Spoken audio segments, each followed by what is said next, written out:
Tigers for organizing this very good and important program. మనకు మామూలుగా ఏంటంటే కన్జ్యూమరు ప్రొడ్యూసరు అనుకుంటాము. చాలా సందర్భాల్లో ప్రొడ్యూసరే మన కన్జ్యూమర్ అవుతాడు చాలా వస్తువులు. అండ్ కన్జ్యూమరే ప్రొడ్యూసర్ కూడా కావచ్చు కొన్ని సందర్భాలు. ఇప్పుడు ఫర్ ఎగ్జాంపుల్ ఫార్మర్స్ ఉన్నారు. ఫార్మర్స్ మనం బియ్యం కావచ్చు, జొన్నలు కావచ్చు, లేకపోతే అనేక వస్తువులు కావచ్చు, ఫుడ్ గ్రెయిన్స్ ఇవన్నీ వాళ్ళు ప్రొడ్యూస్ చేస్తారు. కానీ మళ్ళీ వాళ్ళే ఎరువులు కొనాలా, విత్తనాలు కొనాలా, అగ్రికల్చర్ ఇంప్లిమెంట్స్ కొనాలా, మార్కెట్కి వస్తే మందులు కొనాలా, డాక్టర్ దగ్గర వస్తే ట్రీట్మెంట్ తీసుకోవాలా. సో ప్రొడ్యూస్ కొంత చేస్తున్నారు వాళ్ళు, కానీ చాలా ఆస్పెక్ట్స్ వాళ్ళు కన్జ్యూమ్ కూడా చేయాల్సినటువంటి ఒక పరిస్థితి, కన్జ్యూమర్గా కూడా వాళ్ళు ఉండాల్సినటువంటి పరిస్థితి ఉంటున్నారు. అంటే సొసైటీలో మనం గమనించిన మేరకు ఏం జరుగుతున్నదంటే, యాక్చువల్ ఎవరైతే ప్రొడక్షన్ చేస్తున్నారో అంటే ప్రొడక్షన్ చేసే వాళ్ళకు తగినటువంటి లాభాలు అంటే గిట్టుబాటు దొరుకుతలేదు. ఇటు కన్జ్యూమర్ కూడా మధ్యలో మోసపోతున్నాడు. ఇప్పుడు ఫర్ ఎగ్జాంపుల్ టమాటా ఉంటుందండి, చూసినాం చాలా చోట్ల. టమాటా ప్రొడ్యూస్ చేసిన రైతులు మార్కెట్కి కూడా తీసుకురావడానికి వీలు లేకుండా టమాటాలన్నీ రోడ్డు మీద పారేసి ట్రాక్టర్తో తొక్కించిన సంఘటనలు చాలా ఉన్నాయి. పేపర్స్లో మనం చూస్తూ ఉంటాం. ఎందుకంటే అక్కడ వాళ్ళకి 2 రూపీస్ కూడా, ఒక 2 రూపాయల కిలో కూడా వాళ్ళకు గిట్టుబాటు అనేది కావడం లేదు. అట్లనే చాలామంది రైతులకు చాలామంది వాళ్ళు ప్రొడ్యూస్ చేసేటటువంటి వాటికి ఎందుకు ఫార్మర్స్ ఆత్మహత్యలు ఇన్నిగానే జరుగుతున్నాయి మన భారతదేశంలో. దాదాపు గత 10 సంవత్సరాల కాలంలో చూసుకుంటే ఒక 6.5 లక్షల మంది రైతులు భారతదేశంలో ఆత్మహత్యలు చేసుకున్నారు. కేవలం ఏంటంటే వాళ్ళకి గిట్టుబాటు ధర దొరకకపోవడం వల్ల.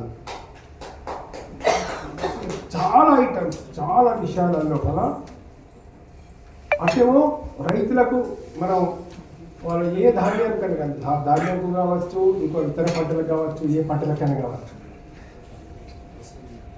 మామూలు కందులు కావచ్చు, ఏదైనా కావచ్చు, రైతుకు వీళ్ళు మధ్యలో ఉండేటటువంటి వ్యాపారస్తులు ఇచ్చే రేటుకు మనం షాప్లో కొనుక్కునేటటువంటి దానికి కందిపప్పు మనం కొంటారు. మీరు రిలయన్స్లోనూ ఇంకో దగ్గర కందిపప్పు మనం ఎంత కొంటున్నాము, ఇదే కందిపప్పు రేటు రైతుకు ఏ మేరకు మనం అందులో నుంచి వెళ్తున్నది అని కనుక ఆలోచిస్తే చాలా చాలా డిఫరెన్స్ ఉన్నది. చాలా సందర్భాలు ఎంత డిఫరెన్స్ అంటే కొన్ని సందర్భాలు ఊహించలేము కూడా.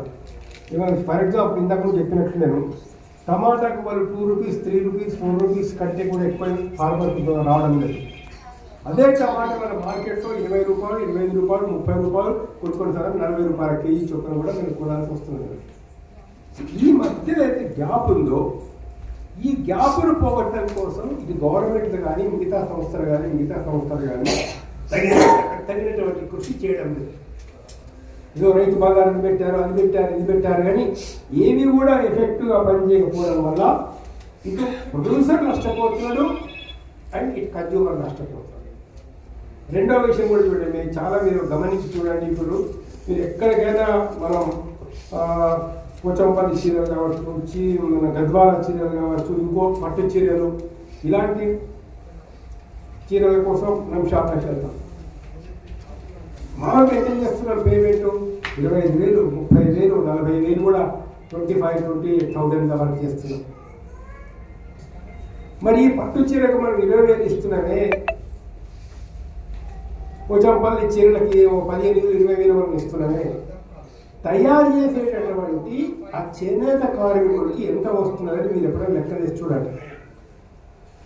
ఒక్క చీరకు మేము అన్ని లెక్కలు చేసి చూస్తే 5,000-6,000 కూడా ఆ తయారు చేసేటటువంటి వారికి దొరుకుతుంది. అదే ఇక్కడికి వచ్చేసరికి 4,20,000-30,000 చొప్పున అమ్ముతుంది. ఈ గ్యాప్ ఏదైతే ఉందో, ఈ గ్యాప్లు మనకు గవర్నమెంట్ కానీ మిగతా వాళ్ళని సరి చేయడం లేదు అనేటటువంటిది ఒక చాలా పెద్ద సమస్య. మన మార్కెట్లో మనం ఎదుర్కొంటున్నటువంటి సమస్యల లోపల చాలా పెద్ద సమస్య. ఇక రెండవది ఏదైతే ఉందో అన్ని రంగాల్లో ఒక్క రంగం అని కాదు, ఒక్క రంగం అని కాదు. తూకాల్లో కొన్ని సందర్భాల్లో మోసాలు జరుగుతున్నాయి. ఫ్యాక్టరీ మీద ఒకటి ఉంటుంది, ఒక్కొక్కసారి క్వాలిటీ కానీ మిగతాది కానీ మళ్ళీ లోపలికి వెళ్ళి చూసిన తర్వాత మనకి ఇంకో క్వాలిటీ మనకు చాలా సందర్భాలు కనబడతా ఉన్నాయి. వీటి మీద ఇప్పుడు చట్టం ఉంది, చట్టాన్ని ఇంప్లిమెంట్ చేయాల్సినటువంటి వివిధ సంస్థలు ఉన్నాయి. ఇందాక మిగతా అధికారులు చెప్పినట్లు స్టాఫ్ ఎంత తక్కువ ఉందంటే మనం దాదాపు ఇప్పుడు ఉన్నటువంటి స్టాఫ్ కంటే 4 గంటల స్టాఫ్ పెంచినా కూడా సరిపోయినటువంటి ఒక పరిస్థితి ఉంది. కోర్టుల సంఖ్య తక్కువ ఉంది, జడ్జీల సంఖ్య తక్కువ ఉంది, కోర్టుల స్టాఫ్ సంఖ్య తక్కువ ఉంది, ఫుడ్ ఇన్స్పెక్టర్స్ యొక్క సంఖ్య తక్కువ ఉంది. ఒక ఫుడ్ ఇన్స్పెక్టర్ కాదు, ఈ డిపార్ట్మెంట్లలో పనిచేసేటటువంటి ఒక స్టాఫ్ చాలా తక్కువ. ఇప్పుడు ఫర్ ఎగ్జాంపుల్ చెప్తాను నేను, పొల్యూషన్ కంట్రోల్ బోర్డు ఉంటుంది నేషనల్ లెవెల్లో అండ్ స్టేట్ లెవెల్లో. ఇందులో ఉండే మెంబర్స్ చూసుకుంటే 50% పోస్టులు తక్కువ. ఎంప్లాయీస్లలో కూడా పొల్యూషన్ కంట్రోల్ బోర్డులో చేసేటటువంటి ఎంప్లాయీస్ సంఖ్య 6,700 ఉండాల్సినటువంటిది 3,200 కూడా లేదు. మొత్తం కంట్రీ లెవెల్ మనం చూసుకుంటే మరి దీని పర్యవసానం ఏముంది అంటే మంచి గాలి ప్రకృతి సిద్ధంగా నేచర్ అనండి, భగవంతుడు అనండి మనకి ఇచ్చినటువంటిది. ఒక్క రూపాయి కూడా ఖర్చు పెట్టకుండా ఒక జీవికి, మానవులు బతకడానికి అవసరమైనటువంటి గాలి మనకు దొరుకుతుంది, స్వచ్ఛమైన నీరు మనకు దొరుకుతాయి. గాలి, నీరు, వాస్తవంగా చెప్పండి ఆహారం కూడా భూమి నుంచి మనకు ఉత్పన్నమవుతుంది. కానీ ఈరోజు స్వచ్ఛమైన గాలి 50 ఉంటే బెస్ట్ గాలి అని అర్థం లెక్క ప్రకారం. అది 100 వరకు కనుక ఉన్నట్లయితే దాన్ని ఏమన్నారంటే సాటిస్ఫాక్టరీ అని చెప్పేసి చెప్పినారట. 100 వరకు, 100 నుంచి 200 కనుక ఉన్నట్లయితే క్వాలిటీ అంటే యావరేజ్, ఇంకా కొద్దిగా బాగాలేదు అని పడతాం. 200 దాటిందనంటే అన్హెల్దీ వాతావరణం. అదే 400 దాటితే కనుక డేంజరస్ అంటే అర్థం. ఈరోజు ఢిల్లీ పట్టణంలో 480కి చేరింది దాని లెవెల్. చూడండి హైదరాబాద్లో ఎంత ఉందో తెలుసా మీకు? హైదరాబాద్లో 198కి వచ్చింది ఇప్పుడు హైదరాబాద్ ఒక స్థాయి పరిస్థితి. అంటే మన పిల్లలు మంచి గాలి పీల్చేటటువంటి ఒక పరిస్థితి కూడా ఇవాళ దేశంలో లేకుండా పోతున్నది. ఏ డిపార్ట్మెంట్ అయితే కనీసం పొల్యూషన్ కంట్రోల్ చేసే డిపార్ట్మెంట్ ఉందో ఆ డిపార్ట్మెంట్లో కూడా పోస్టులు ఫిలప్ చేయడం లేదు. ఫుడ్ ఇన్స్పెక్టర్స్ పోస్టులు ఫిలప్ కావడం లేదు. ఇలా రకరకాల కారణాలు చెప్తూ ఉంటారు. ఏ కారణాలు చూసి చాలా స్పష్టంగా ఎక్కడైతే రాజకీయ నాయకులకు ఎక్కువ కమిషన్స్ వస్తున్నాయో వాటిని బడ్జెట్ పోతుంది. ఈ ప్రాజెక్టుకు 20,000 కోట్లు కట్టాలా, దానిలో 4,000 కోట్లు జేబులోకి వస్తాయి, 20,000 కోట్లు మంజూరు అయిపోతాయి. నేషనల్ లెవెల్లో మొత్తం ఇప్పుడు ఎన్ని ప్రాజెక్టులు పెండింగ్ ఉన్నాయి, రకరకాల ఎన్ని లెక్కలు మీకు కావాలంటే చెప్తాను. ఏమైపోయింది దీని పరిస్థితి తనలో మీరు తర్వాత ఎప్పుడైనా మీరు లెక్కలు చూసి చూడండి. అన్ని లెక్కలు ఒక రాజకీయ నాయకుడికి 20 సంవత్సరాల క్రితం ఆస్తి ఎంత, ఈరోజు అతని యొక్క ఆస్తి ఎంత. అతను ఓన్ డిక్లేర్ చేసింది, అతను ఓన్గా ఎలక్షన్ అఫిడవిట్లో డిక్లేర్ చేసినటువంటి ఆస్తులు మొత్తం దగ్గర లిస్ట్ ఉంది. కావాలంటే ఎవరైనా కావాలంటే నేను ఇస్తాను. తర్వాత చాలా ఘోరమైన ఇంకా ఎంత ఘోరమైన విషయం చెప్పాలి. ఇంకా ఎంత ఘోరమైన విషయం ఏంటంటే టోటల్ సెంట్రల్ గవర్నమెంట్లో ఉన్నటువంటి సెంట్రల్ గవర్నమెంట్ మినిస్టర్లు 72 మంది అయితే 29 మంది మీద క్రిమినల్ కేసు. 29 మంది. మొత్తం రాష్ట్రాల మంత్రులు 663. 663లో 329 మంది మీద క్రిమినల్ కేసులు. సో వీళ్ళ ఆస్తుల యొక్క లెక్క రేటుగా చూస్తే స్టేట్ మినిస్టర్స్ వాళ్ళు డిక్లరేషన్ 23,000 కోట్ల పైన. సో అవన్నీ లెక్కలు లేదు. ఎందుకు ఇవి ఈ విషయాలు చెప్తున్నానంటే చెప్పడానికి ప్రధానమైనటువంటి కారణం ఏంటంటే దీనివల్ల ఏమి జరుగుతున్నది పరిస్థితి అని అంటే దీనివల్ల అవినీతి అనేటటువంటిది విపరీతంగా పెరిగిపోవడం వల్ల గాలి కాలుష్యాన్ని కంట్రోల్ చేయలేకపోతున్నారు, నీటి కాలుష్యాన్ని కంట్రోల్ చేయలేకపోతున్నారు, ఆహార ధాన్యాలలో అడల్ట్రేషన్ని కంట్రోల్ చేయలేకపోతున్నారు. ఏమైపోతుంది? ఇప్పుడు ఇందాక వాళ్ళు వచ్చి చెప్పారు, మన పిల్లలు కూడా వెళ్ళి ఆ హోటల్ భోజనం చేయాలనే గ్యారెంటీ ఉన్నది. మీ పిల్లలు కూడా చెప్తున్నారు అక్కడికి వెళ్ళి భోజనం చేయొచ్చు. ఏదైతే మనం అక్కడ ఆయిల్లో కంటైన్మెంట్ ఉండకుండా మనం చూడాల్సిన అధికారులు ఉన్నారో మనం కేర్లెస్ చేస్తున్నాం. ఇప్పుడు వైజాగ్లో మాకు తెలిసినటువంటి ఇన్సిడెంట్ అండి, కాంట్రాక్టరు అండ్ ఇంజనీరు ఇద్దరు కుమ్ముక్ అయిపోయి స్కూల్ బిల్డింగ్ కట్టించారు. స్కూల్ ప్రారంభమైంది జూన్లో, జూలైకి వచ్చేసరికి విపరీతంగా వర్షాలు పడ్డాయి. 7-8 రోజులు, జస్ట్ 1 month కూడా కాలేదు ది బిల్డింగ్ స్కూల్ స్టార్ట్ అయిన తర్వాత. 5వ క్లాస్లో ఉన్నటువంటిది 4వ క్లాస్ 5వ క్లాస్ ఉన్నటువంటి 2 రూఫులు మొత్తం కింద మొత్తం పడిపోయి 29 మంది పిల్లలు చచ్చిపోయారు. ఘోరమైన విషయం ఏంటంటే ఈ ఎవరైతే కట్టించిన ఇంజనీర్ కూతురు అండ్ ఆ కాంట్రాక్టర్ కొడుకు కూడా ఉన్నారు, చనిపోయిందా. అంటే నేను ఏం చెప్తున్నానంటే మనం చేస్తున్నటువంటి కర్మల యొక్క ఫలితాన్ని మనమే అనుభవించాల్సి వస్తుంది. ఒకరోజు లేకపోతే ఆఫీసర్గా మనం రిటైర్ అయిన తర్వాత ఒక పొజిషన్లోకి పోయిన తర్వాత ఏం చేసినావా నీ సర్వీస్లో అంటే నేను నా డ్యూటీకి సక్రమంగా నిర్వహించినను ఆత్మసాక్షిగా చెప్పుకోగలవా? చెప్పుకున్న రోజు నీకు ఆనందం, నీకు హ్యాపీనెస్, నువ్వు గర్వంగా తలెత్తుకొని సమాజంలోకి ఉండదు. 4 బిల్డింగులు కాదు, 4 అపార్ట్మెంట్లు కాదు ఉన్నది, లేదా బ్యాంకులో 2 కోట్ల రూపాయల డబ్బులు కాదు, లేదా ఒక దగ్గర 20 ఎకరాల భూమి కాదు. నీ కొడుకే తన్ని నేను పక్కనకి బర్పం చేస్తాడు. సిచ్యువేషన్ ఎట్లా ఉందంటే ఇవాళ ఏ పిల్లల కోసమైతే నువ్వు కష్టపడి లంచాలు తీసుకొని లక్షల కోట్లు సంపాదించి వాళ్ళ కోసం వెళ్ళాలనుకున్నావు, నీ మనమరాల నేను తిననివ్వరు. దాని లోపల కనీసం ఆ టైం వస్తే నేను పట్టించుకో. ఎందుకంటే నువ్వు వాళ్ళకి విలువలు నేర్పలే, వాళ్ళకి మానవత్వం నేర్పలే, వాళ్ళకి మంచితనం నేర్పలే, వాళ్ళకి కేవలం డబ్బుతో నేను నేర్పించినావు. కేవలం డబ్బు నేర్పించడం వల్ల జరిగేటటువంటి సిచ్యువేషన్ అన్నది. కాబట్టి చాలా విషయాలు ఉన్నాయి. ఇవన్నిట్లలో మనం మీరు అంటే ఒక్కొక్కసారి చాలా వార్తలు చదువుతూ ఉంటే కొన్ని న్యూస్ మనం వింటూ ఉంటే ఎంత బాధ అనిపిస్తుందంటే క్యాన్సర్ కోసం అంటే ఒక మెడిసిన్ ఉంది, అది టెర్రీక్యూర్, తన పేరు ఏదో ఉంది, ఒక మెడిసిన్ పేరు. EMCure కంపెనీ దాన్ని తయారు చేస్తుంది. ఎంక్యూర్ కంపెనీ తయారు చేస్తుంది. Right, Emcure company correct. దాన్ని 1,950 రూపాయలకు ఈ కార్పొరేట్ హాస్పిటల్కి వస్తుంది. ఆ మందు 1,950 రూపాయలు.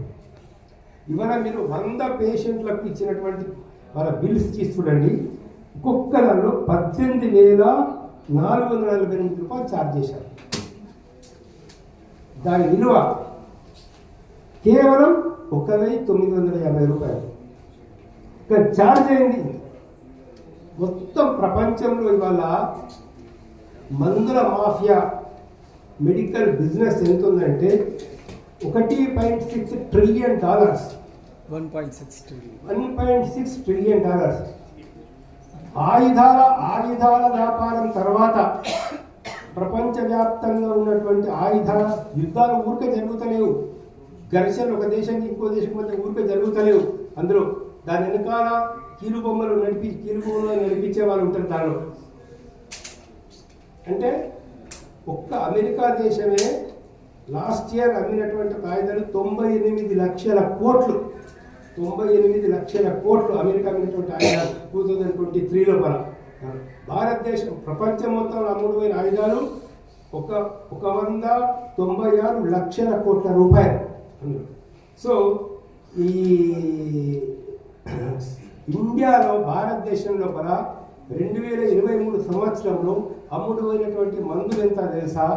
4 లక్షల కోట్ల రూపాయలు. 4 లక్షల కోట్ల రూపాయలు. ఇదేంటిది? ఇక్కడ గమ్మత్తైన విషయం ఏంటంటే, నేను అందరూ డాక్టర్స్ అట్లా అని చెప్తలేను, ఇప్పుడు అన్ని హాస్పిటల్స్ అట్లా ఉన్నాయని చెప్తలేను.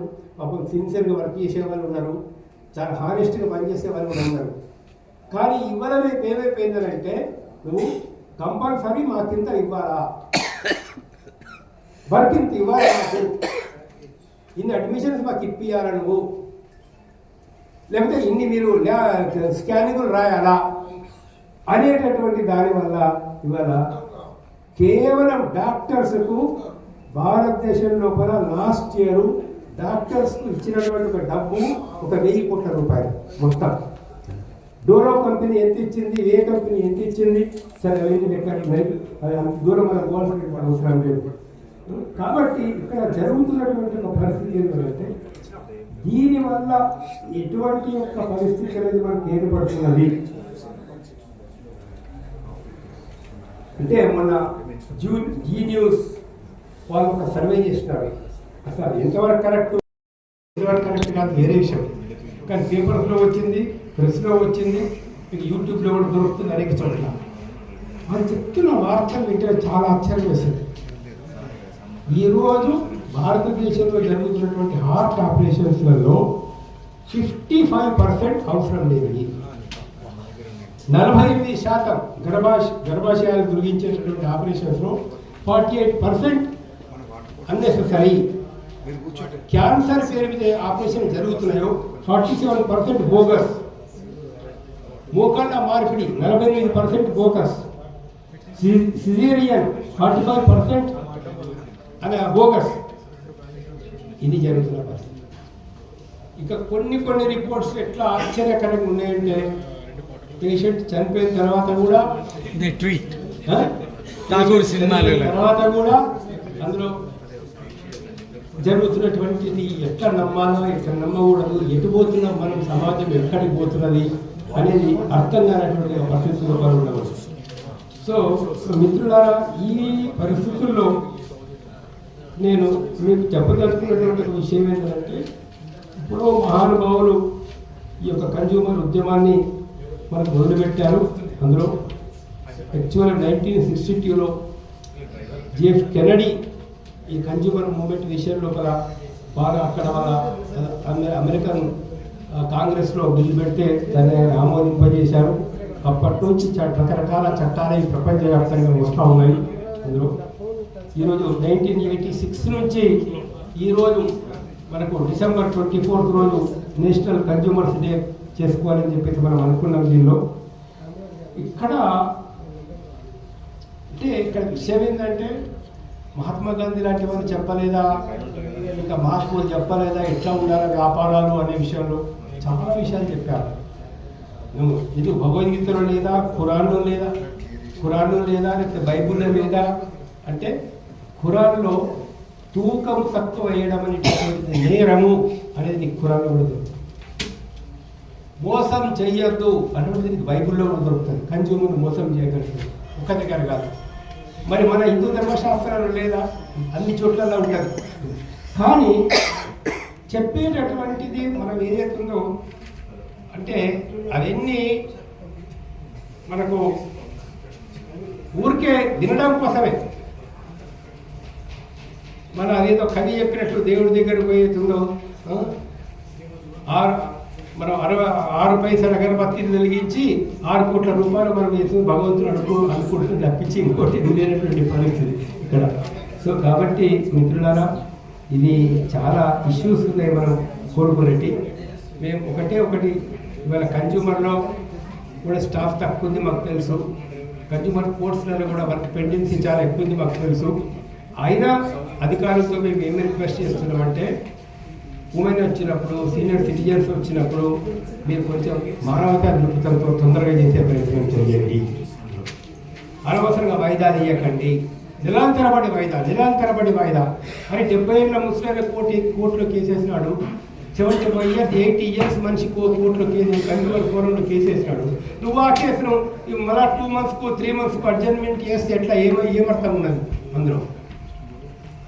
కాబట్టి ఇలాంటి ఒక మానవతా దృక్పథంతో కూడా అధికారులు ప్రవర్తించాల్సిన అవసరం ఉంది. ప్రభుత్వం కూడా మానవతా దృక్పథంతో తన యొక్క పద్ధతులు మార్చుకోవాల్సిన అవసరం ఉంది. ఎందుకు నేను ఈ విషయం చెప్తానంటే ప్రపంచంలో చాలా దేశాలండి, ఫర్ ఎగ్జాంపుల్ మెడిసిన్ హెల్త్ బడ్జెట్లో 15 to 20% కేటాయిస్తారు. ఎన్నో దేశాల్లో మందుల కోసం మెడిసిన్స్ కోసం వాళ్ళు ఖర్చు పెట్టుకోవాల్సిన అవసరం లేదు. ఫ్రీ ట్రీట్మెంట్ చాలా చోట్ల ఫ్రీ ట్రీట్మెంట్ దొరుకుతుంది. కంప్లీట్ రియంబర్స్మెంట్ చాలా కంట్రీస్లలో. మన దేశానికి వచ్చేసరికి మన బడ్జెట్లో ఎంత కేటాయిస్తున్నాం సెంట్రల్ గవర్నమెంట్లో 2.7 ఒకప్పుడు ఉన్నది, ఇప్పుడు ఈవెన్ 1 కంటే కూడా తగ్గిపోయిందని చెప్పేసి కొన్ని రిపోర్ట్ చెప్తా ఉన్నాయి. ఇవన్నీ విషయాలలో కూడా ప్రపంచ ఆరోగ్య సూచిలో మొత్తం 117 దేశాలలో మన స్థాయి 102లో 102 స్థాయి లోపల. మరి ఇవన్నీ రకరకాల లెక్కలు మొత్తం భారతదేశంలో ఒక మెడికల్ ఫీల్డ్లో తీసుకుంటే 6 లక్షల మంది డాక్టర్ల కొరత ఉంది, 20 లక్షల నర్సుల కొరత ఉంది మన దేశంలో. 1000 మందికి ఒక డాక్టర్ ఉండాలా, కానీ మన దగ్గర 10,189 మందికి ఒక డాక్టర్ అయితే. సో ఇవన్నీ ఉన్నాయి. ఏది ఏమైనా 2 విషయాలు నేను ఫైనల్గా చెప్పదలుచుకున్న విషయం ఏంటంటే మానవుల్లో కొంత సంస్కారం అనేటటువంటిది రావాల్సిన అవసరం. మానవుల్లో 1 నిమిషంలో ముగిచ్చేస్తా, ఈ టైం ఎక్కువ తీసుకోవాలి. మానవుల్లో సంస్కారం అనేది రానంత వరకు, అంటే తన జీవితం గురించి ఒక ఆలోచన అనేటటువంటిది అందరూ చేసుకోవాల్సిన అవసరం ఉంది. పుట్టినాము ఒక రోజు బతుకుతాము.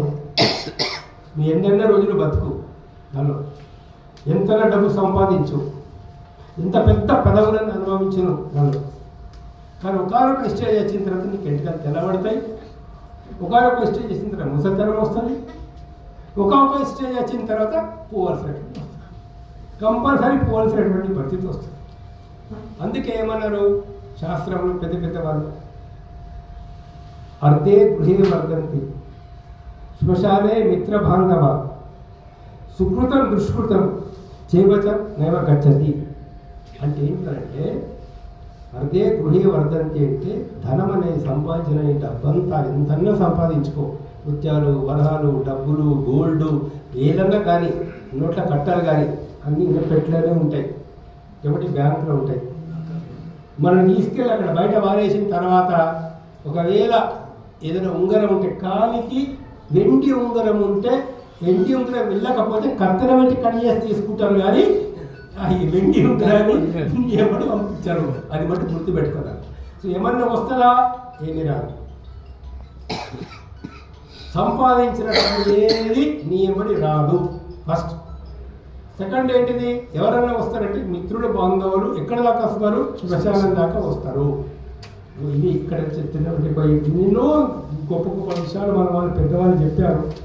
మనకు కరీంనగర్లో నరసింహశతకంలో ఒక చాలా మంచి పద్యం చెప్తాడు ఒక ఆయన. తల్లి గర్భం నుండి ధనము తేడెవ్వడు వెళ్ళిపోయేడు నాడు వెంటరాదు. తల్లి గర్భం నుండి ధనము తేడెవ్వడు వెళ్ళిపోయేడు నాడు వెంటరాదు. లక్షాధికారి అయిన రమణ వర్ణమే గాని మెరుగు బంగారం మింగబోడు. విత్తమార్జన చేసి విర్రవీగుట గాని కూడబెట్టిన సొమ్ము కుడవబోడు. పొందుగా మనమైన భూమి లోపల దాచి దార ధర్మములు లేక దాచి తుదకు దొంగల కిత్తులో దొంగకోను భూషణ వికాస ధర్మపుర వికాస దుష్ట సంహార నరసింహ దురిత దూర అని చెప్పేసి నరసింహ శతకాల లోపల చెప్పడం అనేది జరుగుతున్నారు. ఏం తీసుకొచ్చారో పుట్టేటప్పుడే మనం తీసుకొస్తాం. మనం ఎక్కడి నుంచి వచ్చామో మనకు తెలుసా? ఇంతకుముందు జన్మ అనేది ఉందో లేదో మనకు తెలుసా? అసలు ఈ విషయం అంటే ఎక్కడికి వచ్చింది తెలుసా? ఎవనిచే జనించు జగమ ఇవ్వని రూపాయలు లీనమై ఎవరి ఎందు డిందు పరమేశ్వరుడు ఇవ్వడం మూల కారణం అన్నట్లు ఎక్కడి నుంచి ఇదంతా వచ్చింది, ఎటుపోతుంది? కొద్ది మటుకు వాస్తవం. వచ్చేటప్పుడు ఏం తీసుకురాలేదు, పోయేటప్పుడు మన ఎంబడి ఏమీ రాదు. అలెగ్జాండర్ ఎన్నో దేశాలు జయించిన తర్వాత వెళ్ళిపోతూ ఉంటాడు. ఇక గుర్రాల మీద, ఏనుగుల మీద బంగారము, వెండి, సొమ్ములు అన్నీ తీసుకొని పోతూ ఉంటాడు. ఏమైందండి? ఒక్క మలేరియా దమ్ము కొట్టింది. డాక్టర్ తక్కువ, మెడిసిన్ తక్కువ, ఏమి సంప్రాప్తే సన్నిహిత కాలే. టైం వచ్చిందా నీకు? సంప్రాప్తే సన్నిహిత కాలే నహి నీ రక్షించు శంకరాచార్యుడు చెప్పారు. ఏమైంది? దోమ కొట్టింది, అయిపోయింది పరిస్థితి. చావు దగ్గరికి వచ్చేసింది. వాళ్ళ దాంట్లో ఒక సాంప్రదాయం క్రైస్తవులు, ఇది శివపేటిక ఉంటుందన్న, శివపేటికలో పెట్టి శివపేటిక. అప్పుడు అలెగ్జాండర్ పిలిచి దగ్గర వాళ్ళందరినీ పిలిచి ఒక మాట చెప్పాడు, నా శివపేటికకు తల వైపు 2 రంధ్రాలు పెట్టండి, 2 చిల్లులు పెట్టండి, ఈ 2 అరచేతులు బయట పెట్టండి, 2 అరచేతులు. ఎందుకు? సమస్త లోకానికి చెప్పండి. కోట్లు సంపాదించి ఎన్నో దేశాలు ఏంచిన అలెగ్జాండర్ ఒట్టి చేతులతో పోతున్నాడు. సో మన రాజకీయ నాయకులు, మన దేశాన్ని పరిపాలించే వాళ్ళు, ఈ పెద్ద మల్టీనేషనల్ కంపెనీలు, కార్పొరేట్ కంపెనీలు కొంచెం అలెగ్జాండర్ దగ్గర నేర్చుకొని బుద్ధి మార్చుకుంటే అందువల్ల సమాజం బాగుపడుతుంది.